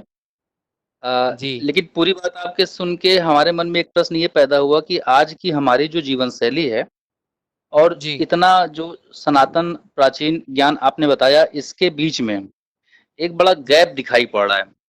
तो ऐसी कोई बिल्कुल कार्य बिल्कुल। योजना क्या हो सकती है जिसके माध्यम से उस ज्ञान को आज के समय में इम्प्लीमेंट करके हम भविष्य की ओर अपना राष्ट्र निर्माण कर सकें, समाज निर्माण कर सकें, स्वयं का निर्माण कर सकें? वो कौन-सी कार्य योजना है जिससे इम्प्लीमेंट हो? जी बिल्कुल, सबसे पहले तो हमको अपनी शिक्षा नीति पर विशेष ध्यान देना होगा। हुँ, भारतीय शिक्षण मंडल एक है, जी, मानव संसाधन विकास मंत्रालय भी उसके द्वारा प्रेषित जो विचार हैं, सुझाव हैं, उनका अनुसरण करता है। तो भारतीय शिक्षण मंडल ने अभी अपनी एक नई शिक्षा नीति के बारे में भारत सरकार को उसने अपना एक सुझाव भेजा है। हमारी जो हुँ, लॉर्ड मैकाले की शिक्षा नीति का जो हम अनुसरण कर रहे हैं ना, ये हुँ, हुँ, इसमें जो रिक्तता प्रदान, इतना भारी जो गैप रिक्तता की बात आपने की ना, जी, ये बड़ी जी, रिक्तता जी, इसी कारण आई कि हम लॉर्ड मैकाले की जो शिक्षा नीति है उसके उस पर आधारित जो शिक्षा व्यवस्था है उस पर हम अपने आप को प्रचलित कर रहे हैं। ये हुँ, हुँ, अगर हम शिक्षा नीति, भारत की शिक्षा नीति यदि सही हो जाए और सनातन वैदिक संस्कृति से आधारित हो जाए तो निश्चित रूप से हम इससे जुड़ सकेंगे और लाभ ले सकेंगे। हुँ, हुँ, हुँ। क्या है कि ना अ, है क्या जी, कि भारत में भी ये जो पाश्चात्यकरण है ना इतना अपनी जड़ें गहरी कर चुका है कि अभी धीरे धीरे करके अब देखिए बहुत सारे सुधार हुए हैं लोगों के अंदर। अभी भी बहुत सारे लोग हैं जो वेदों के प्रति आकृष्ट हो रहे हैं। लेकिन ये है कि हमें एकदम एक प्रण लेना है। जैसे अभी कुछ दिन पहले मैंने अपना एक लेख लिखा था कि लॉकडाउन के समय में या कोरोना संक्रमण के समय में अभिभावकों की बढ़ती जिम्मेदारी या भूमिका। तो निश्चित रूप से यदि आप सुन रहे हैं तो ये आपकी जिम्मेदारी बनती है कि आप जो है अपने परिवार में, अपने समाज में लोगों तक यह विचार संप्रेषित करें कि हम वैदिक सनातन संस्कृति से जुड़े हुए हैं। हम वेदों के बारे में जरूर बताएं। मुझसे एक हमारे मुस्लिम मित्र ने, इस्लाम के मित्र ने मुझे फोन किया अभी 5-6 दिन पहले, रात्रि में लगभग 1 घंटे तक चर्चा हुई। तो उसने मुझसे कहा कि भाई, दरअसल हम लोग गोरखपुर क्षेत्र के हैं, मैं गोरखपुर का हूँ और यहाँ पर एक यहाँ की स्थानीय बोली भोजपुरी बोली जाती है। तो उसने कहा कि भाई देखिए, अपनी भोजपुरी बोली में उसने बताया कि भाई देखिए, हमारे इस्लाम में यदि बच्चा छोटा भी जैसे 2-3 साल का हो जाता है तो उसको आदाब कैसे करना है, कैसे कैसे कुरान के बारे में क्या है क्या नहीं है, कैसे अल्लाह से को नमस्कार करना है, मतलब उनकी उन्होंने अपने लैंग्वेज में बताया। तो वो हम लोग सिखाते हैं और 8-10 साल 12 साल तक होते होते वो लड़का सीख जाता है और नमाज पढ़ना सब कुछ जान जाता है वो। लेकिन आपकी संस्कृति में, आपके धर्म में लोग इससे विमुख हो रहे हैं और इसका कारण मात्र यही है कि लोग पाश्चात्यकरण की तरफ ध्यान दे रहे हैं। हाँ, मैं ये कहूंगा कि नाज करो अपने धर्म पर, नाज करो अपने जाति पर, नाज करो अपनी भाषा पर, नाज करो अपनी सभ्यता पर, लेकिन दूसरों के धर्म, जाति, भाषा और सभ्यता से घृणा मत करो। ये तो है, लेकिन सबसे पहले अपनी सभ्यता के बारे में, अपनी संस्कृति के बारे में, अपनी परंपराओं के बारे में जरूर अपने परिवार में, अपने समाज में जहां तक हो सके संप्रेषित करिए। निश्चित तौर पे एक लेकिन दिन ऐसा आएगा जब हम भारतीयता के, भारतीय सनातन संस्कृति के संवाहक के रूप में आगे बढ़ेंगे और फिर से पूरे विश्व में हम अपने प्रकाश को आलोकित करेंगे। जी जी, बताइए। लेकिन जिसे हम जैसे कि सांस्कृतिक सॉरी पाश्चात्यकरण कह रहे हैं, जी जी जो दिखाई पड़ता है कि जिस भी सभ्यता की भौतिक संस्कृति उन्नत होती है, जी उसके ही सांस्कृतिक जीवन मूल्य भी लोगों पे प्रभावी हो जाते हैं। जी तो जी हम वो मैकेनिज्म कैसे तैयार करें कि जो एक विज्ञान है उसका आधार हम वेद को बनाते हुए, क्योंकि जब तक हम भौतिक रूप से सशक्त होकर बाहर नहीं आएंगे, तो जो कहा गया ना महाजनो यून गता स पंथा, तो जब जी तक आप जी। भौतिक रूप से ताकतवर होकर नहीं उभरेंगे तब तक सांस्कृतिक मूल्य तो ठीक है हम अपनाते रहे, मैंने लेकिन उसको स्थापित मैंने करना एक एक अलग बात हो जाती है। मैंने बताया ना कि पाश्चात्यकरण की जो जड़ें हैं इतनी एक चीज गहरी और हो एक चुकी चीज हैं। एक एक चीज और जोड़ दें उसमें, तब आप हाँ इकट्ठा हाँ। दे दें सर। जी एक दूसरी चीज जी जी हमने जैसे कि अभी कुछ माध्यमों से जाना कि जो भी विज्ञान में प्रगति हो रही है पाश्चात्य में, आप जाके देखिए तो आपके वेद पुराण उपनिषद पे रिसर्च हो रहा है। जी जी जी। और जी, तो वो जो रिसर्च कर रहे हैं उनका ऐसा क्या मैकेनिज्म है कि यहाँ से ले जाके वो रिसर्च स्थापित कर ले रहे हैं और हम लोग कर ही नहीं पा रहे हैं, पूरा लैकिंग होता जा रहा है। मुझे लग रहा है दोनों प्रश्न आपस में इंटरकनेक्टेड है। जी जी जी जी। मैंने एक चीज जी। कहा कि पाश्चात्यकरण भारतीय संस्कृति पर या सनातन संस्कृति पर अपनी जड़ें इतनी गहरी कर चुका है, इसको उसको उखाड़ कर फेंकने में ना समय तो लगेगा, ये सही है। जी। लेकिन हम प्रयास करेंगे तो एक दिन है ना कि मत देखो कितनी दूरी है, कितना लंबा मग है, और न सोचो साथ तुम्हारे आज कहाँ तक जगह है। लक्ष्य प्राप्ति की बलिवेदी पर अपना तन मन वारो, हिम्मत कभी ना हारो, हिम्मत कभी ना हारो। हाँ, वो अब मैं बताता हूँ, जी। लॉर्ड मैकाले की जो शिक्षा नीति है ना, उन्होंने इस जी। तरह से काम किया। हम सभी जानते हैं कि नालंदा और तक्षशिला जैसा विश्व प्रसिद्ध विश्वविद्यालय भारत ने दिया पूरे विश्व को। जी जी जी वहाँ के जब अंग्रेज, मुगल आताताई जब भारत में आए, विदेशी आक्रांता भारत में आए, तो उन्होंने क्या किया, तक्षशिला, नालंदा और विश्व भारत की जो सबसे समृद्धशाली पुस्तकालय थे, समृद्धशाली, वो उन सबों को उन्होंने जला दिया और वहाँ की पुस्तकें राख हो गई, खाक हो गई। तो उन्होंने इस तरह से सुनियोजित तरीके से यहाँ के दिमाग को उन्होंने बदलना प्रारंभ किया। और अब सोच लीजिए आधुनिकता का क्या मतलब है। हम लोग शहरों की तरफ भाग रहे हैं ना। आधुनिकता तो यही है कि हम ये नहीं समझ पा रहे हैं कि हम शहरों में प्रदूषण युक्त हवा ले रहे हैं। एक छोटे से 100 गज, 50 गज, 1000 गज जितना जिसका वो रहता है, उस मकान में रहते हुए दिन भर मेहनत करते हुए रह रहे हैं। और उसका प्रतिफल क्या मिल रहा है, किसी को 25,000, किसी को 50,000, किसी को 1 लाख, यही मिल रहा है।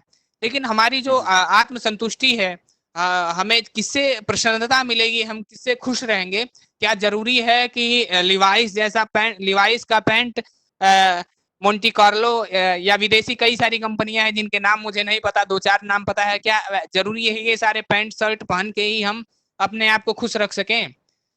कतई नहीं। आप एक यहाँ का भी पैंट शर्ट पहन सकते हैं, धोती कुर्ता पहन सकते हैं, या यूं कहिए कि आप गांव में भी रह करके अपना जीवन यापन कर सकते हैं। लेकिन उन्होंने इस प्रकार से काम किया कि हमारा जो ये मस्तिष्क है ना, ये ही घूम गया है, और उसको ये निश्चित तौर पर अब स्वामी विवेकानंद जैसा, मुकुल कानितकर एक हैं साउथ के, तो उनके वक्तव्यों को आप लोग अवश्य सुनिएगा। मुकुल कानितकर आज के तत्कालीन समय के समझ लीजिए स्वामी विवेकानंद हैं, और निश्चित रूप से ये मुझे पूर्ण विश्वास है कि 2-4 साल में ही जब भी उन्हें विश्व धर्म सम्मेलन में भारत का प्रतिनिधित्व करने का अवसर मिलेगा, तो एक समय ऐसा आएगा कि जिस समय स्वामी विवेकानंद ने पूरे विश्व में भारतीयता की पहचान करवाई, ठीक उसी प्रकार मुकुल कानितकर भी पूरे विश्व को भारतीयता की पहचान करवाएंगे, और भारत के लोग उसका अनुसरण करते हुए अपने जीवन शैली में परिवर्तन करते हुए अपने वेद उपनिषद के विज्ञान को जोड़ते हुए आगे बढ़ेंगे, और हम पूरे विश्व के मानस पटल पर एक फिर से वैदिक सनातन संस्कृति का और परंपरा के जो लाभ हैं वो हम प्रतिस्थापित कर सकेंगे, ये मुझे पूर्ण विश्वास है। तो सबसे अभी अति आवश्यक जो चीज यही है कि हम अपने परिवार में, अपने समाज में वेदों के बारे में बताएं, और अपने लोगों को बताएं, अपने घर में अपने बच्चों को बताएं कि हम इससे जुड़े हुए हैं। क्योंकि एक इस्लाम धर्म का या क्रिश्चियन जो है वो ईसाई धर्म के लोग अपने संस्कृति के बारे में, अपनी सभ्यता के बारे में, यहाँ तक कि अपने धर्म के बारे में वो लोग हमेशा चिंतित रहते हैं और बताते रहते हैं। तो ये सब हम लोगों का भी ये परम दायित्व है कि हम उसके बारे में बताएं, और ऐसा एक छोटा सा ही शुरुआत करेंगे, धीरे धीरे, पता है ना कि निकले थे अकेले ही और कारवां बनता चला गया, तो हम ऐसे ही शुरुआत करेंगे, और निश्चित रूप से मुझे पूर्ण विश्वास है कि ये सोचने में थोड़ा बड़ा तो है, लेकिन एक दिन ऐसा आएगा कि जब हम टाई और पैंट शर्ट निकाल के दूर फेंकेंगे, और पाश्चात्यकरण के जो भी वो संसाधन है उनका उपयोग कम करेंगे, और भारतीय सनातन संस्कृति, भारतीय सनातन वैदिक संस्कृति, सभ्यताओं परंपराओं पर ध्यान देते हुए आगे बढ़ेंगे। जी, जी, जी, आपने बहुत अच्छा एक्सप्लेन किया, बिल्कुल सही है। और ये समझ में आता है कि भौतिक विज्ञान के नियम तो सर्वकालिक, सार्वभौमिक हैं, वो तो जो भी यूज़ करेगा अपने हिसाब से करेगा, लेकिन सबसे बड़ी बात यही होती है कि वो किस दिशा में यूज़ करेगा, शायद यही मूल्य स्थापित करने की ज़िम्मेदारी हमारी संस्कृति की है। मुझे लग रहा है ऐसा कुछ कहना चाह रहे हैं आप। जी, जी, जी, जी, धन्यवाद, धन्यवाद। ठीक है, धन्यवाद। आभार आपका पांडे जी। मेरा यमुना जी, मेरा भी एक प्रश्न था, बट उससे पहले मैं जानना चाहूँगा किसी और का कोई प्रश्न है क्या? या मनीष बोलूँ मैं। यमुनाधर जी, आपका सादर प्रणाम आपको और सभी श्रोताओं को। मेरा प्रश्न ये है कि एक्चुअली आज के समय में सबसे जो मुख्य समस्या कह लो, या उसको आज के परिप्रेक्ष्य में, कि हम लोग जी, वेस्टर्न कल्चर को ही अच्छा मानते हैं। जैसे कि आपने अपने बीच में बोला कि पाश्चात्य वो लोग डेवलप हो गए, या वो लोग ज़्यादा अच्छे हैं। एक्चुअली हम लोग कहीं ना कहीं इस चीज़ को मान बैठे हैं कि जो एक सूट बूटेड कह लो, या उसको उस तरीके की पद्धति जो वो जी रहे हैं, दैट इज बेसिकली जी, कि अच्छी होती है वो। हम अपना हिंदी जी, भाषा में अगर हम बात करें, या अपनी क्षेत्रीय भाषा में बात करें, उस चीज को हम थोड़ा सा निकृष्ट कह लो, या उसको थोड़ा सा हम लोड ग्रेड समझने लगे हैं। सो आई थिंक जो ये सबसे बड़ी समस्या ये है, ये मान बैठे हैं। और उससे पहले भी ये है कि हम मंदिर जाने का मतलब महीनों में जा रहे हैं, या हम एक रूपरेखा को देखते हुए जा रहे हैं। ऐसा नहीं जा रहे हैं कि हमें क्या पूजा अर्चना करनी है। भगवान के बारे में हमें समझने की आवश्यकता ज़्यादा है। गीता वगैरह जो कि एक डायरेक्टली कृष्ण जी के द्वारा कहा गया है, या फिर और भी हमारे पुराण है, रामायण, वाल्मीकि रामायण। तो वेद पुराण के से भी ये चीज, वेद से आने से पहले भी हम कैसे क्या संस्कृति रही है, उसके बाद जो भी हमारे ऋषि मुनियों ने वेद पुराण लिखे हैं उनमें क्या चीज है, इन सब के बारे में पढ़ने से पहले हमें ये चीज माननी होगी, समझनी होगी, और समझाना भी होगा और लोगों को, अपने लोगों को, कि जिससे कि जी, वो चीज इस तरफ थोड़ा सा आकृष्ट हो जाए, आकर्षित जी, हो, जिससे कि उनको लगे कि भाई ये भी एक जीवन पद्धति है जिसको भी हमें जीना है, जो भी एक अच्छी पद्धति है। थोड़ा इजीनेस की ओर ना जाए, थोड़ा क्या नाम है, लुप्त की ओर ना जाएं। तो जी मुझे जी जी लगता है कि ये भी एक सबसे बड़ा समस्या का विषय है, भी है प्रश्न।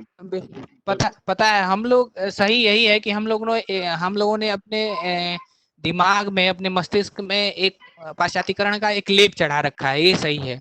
क्या आप सभी को लगता है कि 35 डिग्री 40 डिग्री सेंटीग्रेड जब होता है अपना ये तापमान, उसमें पैंट शर्ट और टाई लगा के और जूता पहन के हम अगर कहीं बाजार में निकलें, तो क्या हमारे लिए वो सुलभ है, सुविधाजनक है? सबको लगता है ऐसा? नहीं, नहीं, नहीं, बिल्कुल नहीं। है नहीं ना? लेकिन फिर भी हम मतलब ये समाज को दिखाते हैं, टाई में जो रहेगा, जो पैंट शर्ट में रहेगा, उसको ये लगता है कि मैं बहुत शानदार तरीके का पहनावा पहने हूँ, जबकि वो अपनी सुविधाओं पर ध्यान नहीं देता है कि मुझे कैसा फील हो रहा है, मैं किस तरह से परेशान हो रहा हूँ। इन सब की देन है कि रिंगार्ड और बहुत सारी वो दांत खाज खुजली की जो दवाइयां हैं वो पूरे मार्केट में आ गई, जबकि भारत एक ऐसा देश था जिसमें सही बताऊं कि चर्म रोग से रिलेटेड समस्याएं होती ही नहीं थी। हैदर अली जब युद्ध कर रहा था किसी अंग्रेज सेनापति से, नाम मुझे नहीं याद आ रहा है, तो हैदर अली ने उसकी नाक काट दी थी अंग्रेज सेनापति की। वो गया एक भागते भागते वहां से वो भाग गया और एक गांव में गया, और उस गांव में एक वैद्य जी थे, उसने उसकी नाक जोड़ दी ऐसे ही, पत्तियों को तोड़ के कूच के और उस पे लगा के उसकी नाक जोड़ दी। तो जब वहाँ ब्रिटेन के संसद में एक वाक चल रहा था, वार्तालाप चल रहा था, और लॉर्ड मैकाले भारतीय शिक्षा नीति कैसी हो वहां पर चर्चा कर रहा था, तो उस समय उसने बताया कि मैं बहुत सारे देशों में घूमा, इटली, फ्रांस, बीजिंग, चीन, फलाना ढिकाना, बहुत सारे देशों में मैं घूमा, लेकिन जितने प्रसन्न भारत के लोग होते हैं उतना प्रसन्न मैंने किसी और देश को नहीं देखा। भारत में एक सूरत राज्य है, सूरत स्थान है, सॉरी, सूरत स्थान है, और वो सूरत जो है वो पूरे विश्व में सबसे धनाढ्य शहर है, उसने वहां कहा था। और आप कभी उस वृतांत के बारे में 1800 समथिंग का है, मैं बताऊंगा, मुझे याद नहीं आ रहा है, लेकिन वो 1800 समथिंग का वो है, और उसको पढ़िएगा तो उसमें लिखा हुआ है। तो और वो बोला कि मैं भारत के गली मोहल्ले द्वार द्वार पे पगडंडी पर घूमा, लेकिन भारत में मुझे कोई गरीब नहीं मिला। और वो गरीबी ये नहीं है कि उसके पास पैसे नहीं है, धन नहीं है, लेकिन उसके चेहरे पर मुस्कान होती थी भारत के लोगों के ऊपर। और वो हम धीरे धीरे खोते चले जा रहे हैं। क्यों? क्योंकि हमारे मस्तिष्क पर ये पाश्चात्यकरण का एक पर्दा, एक लेप जो है वो प्रतिस्थापित हो गया है।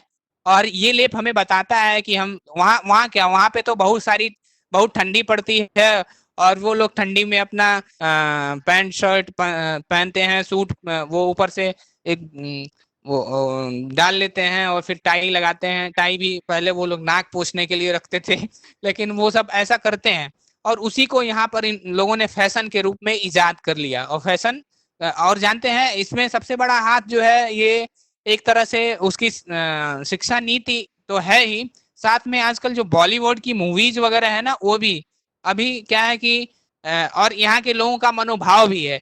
अब ये सोचिए कि अभी कोई अपनी संस्कृति के बारे में कोई मूवी आए तो उसको देखना लोग कम पसंद करेंगे लेकिन फिर भी कभी कभी ऐसा होता है कि बाहुबली जैसी मूवी आती है और लोगों के मन में एक भाव उत्पन्न कर जाती है, और भारतीय संस्कृति के संवाहक जो भी हैं वो उसको देखते हैं, और बहुत शानदार उसको प्रॉफिट भी देते हैं। और उसके आने से लोगों में एक थोड़ा सा आता है कि उसके संवाद वगैरह जो है वो लोगों के जीवन स्तर को सुधारते हैं। ये सब तो होता है, लेकिन हमें सबसे जो जरूरी यही है कि हम हमारे जो मस्तिष्क पर जो परत है ना पाश्चात्यकरण की, उसको दूर करने का। और हम ये चाहें कि वो एक दिन में हो जाए तो वो कतई नहीं होगा। वो है कि दीपक की भांति जलता है कोई कोई, और वृक्षों की भांति फलता है कोई कोई। आदर्शों की बात तो सब किया करते हैं, मगर आदर्श के राह पर चलता है कोई कोई। तो हमको आदर्श के राह पर चलना है, और अपनी संस्कृति, अपनी सभ्यता के प्रसार के बारे में सोचना है। यदि हम ये सोचेंगे तो निश्चित तौर पे यहाँ पर जितने भी लोग सुन रहे हैं वो सारे लोग एक बार हाथ मुट्ठी बंद करके एक संकल्प ले लें कि नहीं, हम अपने परिवार के साथ सभी बच्चों को प्रयास करेंगे कि वेद के बारे में, अपनी सनातन वैदिक संस्कृति के बारे में बताने का प्रयास करेंगे।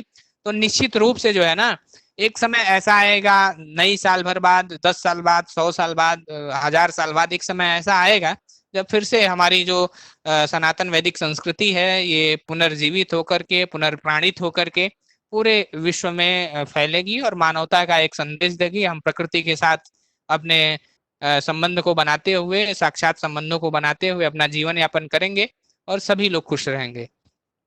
धन्यवाद यमुनाधर जी इस जानकारी के लिए और ज्ञान के लिए। और मैं सभी लोगों का धन्यवाद देना चाहूँगा जिन्होंने इस सेशन को काफ़ी इंटरेक्टिव बनाया, इसलिए क्वेश्चन पूछ करके। अंत में मैं आप लोगों के साथ बस एक छोटा-सा विचार शेयर करना चाहूँगा और आगे का प्लान बताना चाहूँगा जिस पे अभी हम लोग काम कर रहे हैं। अभी हम लोगों ने काफ़ी चर्चा की कि कई फैक्टर्स हैं जिन्होंने हमारे लाइफ़स्टाइल को कहीं न कहीं पे इम्पैक्ट किया है, चाहे वो हमारा एजुकेशन सिस्टम हो, चाहे वो हमारे व्यापार करने की नीतियाँ हों, इन सब चीज़ों को प्रभावित किया है। और ये वो सारी नीतियाँ हैं जो हमें कहीं न कहीं बर्बाद करने के लिए बनाई गई। चाहे वो लॉर्ड मैकाउले के द्वारा शिक्षा नीति को बर्बाद करने के लिए या हमारे जो आर्थिक नीतियाँ थी, हमारे व्यापार को बर्बाद करने के लिए। इसमें कोई दो राय नहीं है कि जब से हमारा देश आज़ाद हुआ है विदेशी ताकतों का काफ़ी योगदान रहा है हमारे देश की पॉलिसीज़ को कंट्रोल करने के लिए। तो वो तो एक अलग चीज़ है, लेकिन एक चीज़ होती है कि किसी भी चीज़ को जो बनाने के लिए भी एक प्रोसेस होती है और बिगाड़ने के लिए भी एक प्रोसेस होती है। तो हमारे देश जैसा कि अभी बताया त्रिपाठी जी ने कि काफ़ी प्राचीन सभ्यता है हमारी और हम लोग काफ़ी प्रॉस्पेरस थे, चाहे वो इकोनॉमिकल फॉर्म में हो, चाहे वो एजुकेशन के उसमें हो। हम लोग काफ़ी प्रॉस्पेरस थे, बट हुआ क्या, लोगों ने हम पे काफ़ी हमले किए, हमारी चीज़ों को बर्बाद किया। बट उसके साथ ही साथ उन्होंने एक चीज़ और देखी कि हम दोबारा प्रॉस्पेरस ना हों, तो उन्होंने उस तरीके के बीज बोने शुरू कर दिए हमारे देश के अंदर, जिससे कि हम लोग कभी दोबारा से विश्व गुरु बनने की ओर कभी अग्रसर हो ही ना सके। हमें मालूम है कि हम लोग सोने की चिड़िया थे, हमारा पास ज्ञान-विज्ञान सबसे ज़्यादा था, लेकिन आज हालत ये है कि कोरोना वायरस का इतना बड़ा प्रकोप फैला हुआ है और इतनी बड़ी आबादी है हमारी, उसके बावजूद भी हमारे यहाँ से कोई थॉट प्रोसेस नहीं जा रहा कि कैसे हम इससे डील कर सकते हैं। वो एक अलग बात है कि हमारे यहाँ उतने केसेस नहीं है, क्यों नहीं है, क्या नहीं है, बेहतर मैनेजमेंट था या क्या था, वो तो अभी हमें नहीं मालूम। लेकिन आज की डेट में इज़राइल हो गया या इटली हो गया और कुछ देश हो गए जो काफ़ी मतलब क्लोज़ हैं वैक्सीन बनाने के लिए। लेकिन हमारे यहाँ अभी इस पे कुछ भी नहीं हो रहा। चलिए ठीक है, अभी नहीं हो रहा लेकिन आगे हम क्या कर सकते हैं? उसके लिए जो हमें लगता है कि जो हमारी अगर वाक़ई में जो सनातन संस्कृति थी, वैदिक संस्कृति इतनी महान थी, तो क्यों ना उसको वापस से रिवाइव किया जाए? क्यों ना उन उसके उन मूल्यों को समझा जाए और उसको प्रैक्टिस करने की कोशिश की जाए। चाहे वो एजुकेशन सिस्टम हो हमारा, चाहे वो बिज़नेस के लिए हो या एनवायरनमेंट को लेकर के हो, उन सभी चीज़ों पे हमें धीरे-धीरे काम करने की ज़रूरत है। तो आने वाले दिनों में हम लोग और भी ऐसे वेबिनार आयोजित करने जा रहे हैं जिसमें हम समझने की कोशिश करेंगे अपनी उस प्राचीन भारतीय अर्थव्यवस्था को, उसके ऐतिहासिक पृष्ठभूमि को कि क्या क्या उसके फैक्टर्स थे जिस वजह से हमारी जीडीपी एक टाइम पे बताया जाता है कि ज़्यादा पुरानी बात नहीं है, 1910 के आसपास की बात है। पूरे विश्व की 23% जो जीडीपी थी उसमें जीडीपी में 23% कंट्रीब्यूशन इंडिया का था, जो कि आज हार्डली 1% भी नहीं है शायद। उसी तरीके से हमारी शिक्षा नीति क्या थी पहले और आज क्या हो गई। तो ठीक है, गवर्नमेंट अपना काम करेगी, लेकिन हम अपने स्तर पे एक नागरिक होने के नाते हम लोग क्या कर सकते हैं, हम उस पे विचार करेंगे। और तीसरा है पर्यावरण को लेकर के, कि हमारा देश वो है जहाँ पे पीपल की पूजा की जाती है, बरगद को पूजा जाता है, हर घर में तुलसी है। उसके अलावा भी सैकड़ों जड़ी-बूटियाँ हुआ करती थी। आज की डेट में मुझे नहीं लगता शायद हम में से किसी को 4-5 से ज़्यादा किसी औषधि के बारे में मालूम हो। एलोवेरा हो गया या गिलोय हो गया उसके आगे। लेकिन एक समय था यहाँ पे आयुर्वेद जैसे वेद है हमारे, उसी में से एक आयुर्वेद भी हुआ करता था जिसमें बहुत सारी जड़ी-बूटियों का उल्लेख था और हमें किसी भी तरीके की कैप्सूल खाने की ज़रूरत नहीं पड़ती थी। हम इन्हीं छोटी-मोटी जड़ी-बूटियों को खा कर के स्वस्थ रहते थे। तो उन सब चीज़ों पे चर्चा की जाएगी और उसी हिसाब से एक जैसा अभी मेरे ख्याल से अजय जी ने बोला कि ऐसा क्या स्ट्रक्चर किया जाए हम लोग, कैसे प्लान करें, कि इसको हम स्लोली ग्रेजुअली अडॉप्ट कर सकें।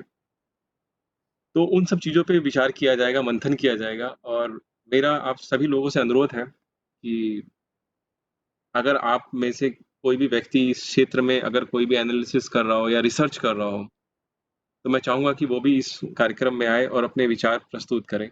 और यदि आप किसी को ऐसे व्यक्ति को जानते हैं जो काफ़ी समय से इस चीज़ पे काम कर रहा हो, वो आए और अपने विचार प्रस्तुत करे और हेल्प करे एक ऐसे सिस्टम को बिल्ड करने का, जिसमें कि आसानी से जिसको अडॉप्ट किया जा सके। अभी समस्या ये हो रही है कि हमें मालूम है कि हमारे 4 वेद हैं, लेकिन हमें संस्कृत नहीं आती है। बहुत कम लोगों को संस्कृत आती है। अभी इस टाइम जितने भी लोग इस मीटिंग में हैं, उस मैक्सिमम लोगों के मन में होगा कि हाँ, हम भी वो वेदों को पढ़ें, समझें। लेकिन समस्या ये है कि संस्कृत में नहीं हम पढ़ना चाहते, हम हिंदी में पढ़ना चाहते हैं या इंग्लिश में पढ़ना चाहते हैं। और ये भी बात छुपी हुई नहीं है कि पिछले कई सालों के अंदर इन वेदों के साथ काफ़ी छेड़छाड़ की गई है। अब अगर जो हम वेद पढ़ रहे हैं, कोई गारंटी नहीं है कि वो सही चीज़ पढ़ रहे हैं। और कोई ऐसा क्राइटेरिया नहीं है कि आप जान सकें कि हाँ, ये सही है, ये गलत है। तो इसी दिशा में हम लोग प्रयास कर रहे हैं कि कुछ रिसर्च किया जाए, कुछ ऐसा सिस्टम बिल्ड किया जाए, जहाँ से सही ज्ञान को निकाल करके लोगों के साथ शेयर किया जाए और धीरे-धीरे हम उसको अपना सकें। अंत में बस एक ही चीज़ कहना चाहूँगा कि शिक्षा नीति के बारे में जैसा यमुना धनी ने बताया कि ह्यूमन रिसोर्स डिपार्टमेंट में मिनिस्ट्री में एक प्रकोष्ठ है जो इस पे काम करता है, वो सही बात है। समस्या ये है कि इस देश में सभी जानते हैं 2 तरीके की विचारधाराएँ चलती हैं, एक लेफ्ट और एक राइट।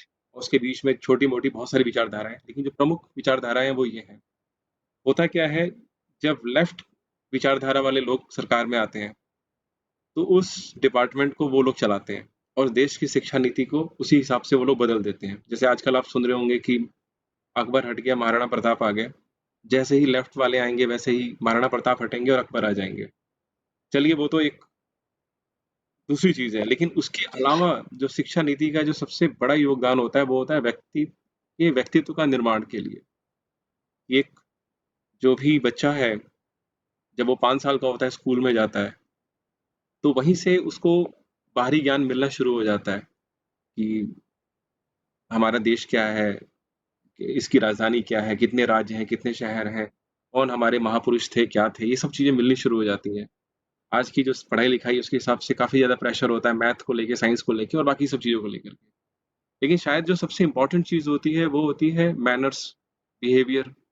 इन चीज़ों पे उतना ध्यान नहीं दिया जाता, जो कि हमारे प्राचीन संस्कृति में ज़्यादा ध्यान दिया जाता था, जहाँ पे बच्चे गुरुकुल में जाते थे और उन्हें शुरू के 10 से 12 साल की उम्र के अंदर उनको सिखाया जाता था कि कैसे वो पहले खुद के बारे में समझें, कैसे उन्हें खुद को सँभालना है इस बारे में समझें।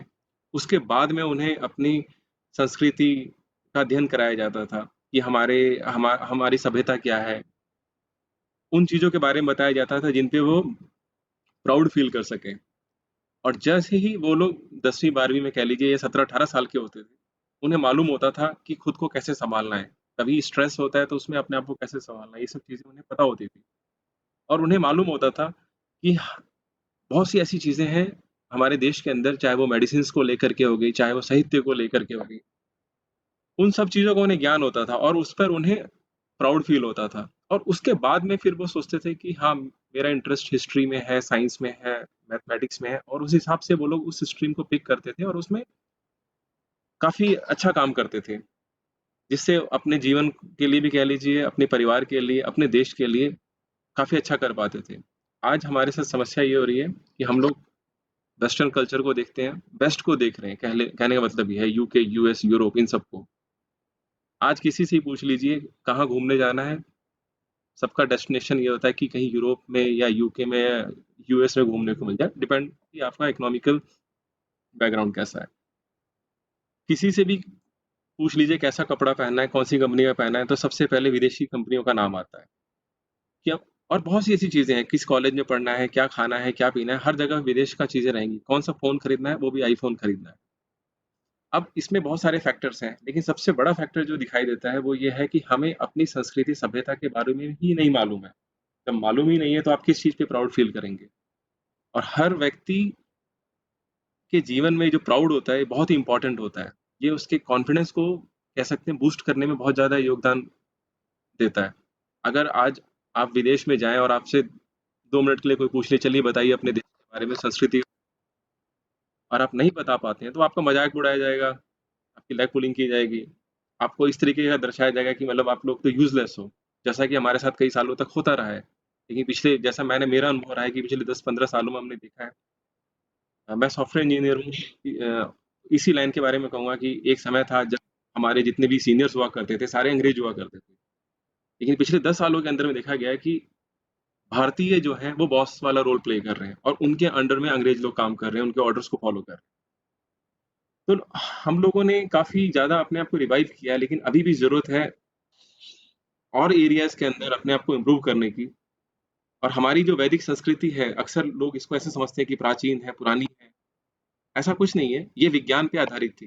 विज्ञान अर्थात विशेष ज्ञान जो हमारे पास था, जिसकी आज काफ़ी कमी है हमारे पास, जिसे वापस से रिवाइव करने की ज़रूरत है।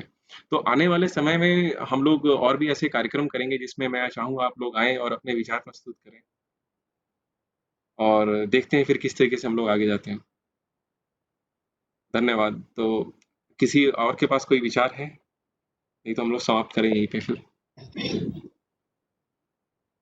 प्रमोद जी, हम सब आपकी बात से सहमत हैं और ये आपका बहुत ही बढ़िया प्रयास है और हम लोग को यह भी सोचना होगा कि हम लोग इसमें अपना योगदान कैसे दे सकते हैं, चाहे वो शिक्षा के रूप में है, चाहे अपने बच्चों की शिक्षा के रूप में है और किस तरीके से एक एक ज्ञानवर्धन हो और किस तरीके से हमारे लिए राष्ट्र प्रथम हो और किस तरह से हम अपना योगदान दे पाए, यह भी एक हमें सुनिश्चित करना होगा, जिससे हम इसे एक टारगेट बेस हम आगे की ओर बढ़ सकें।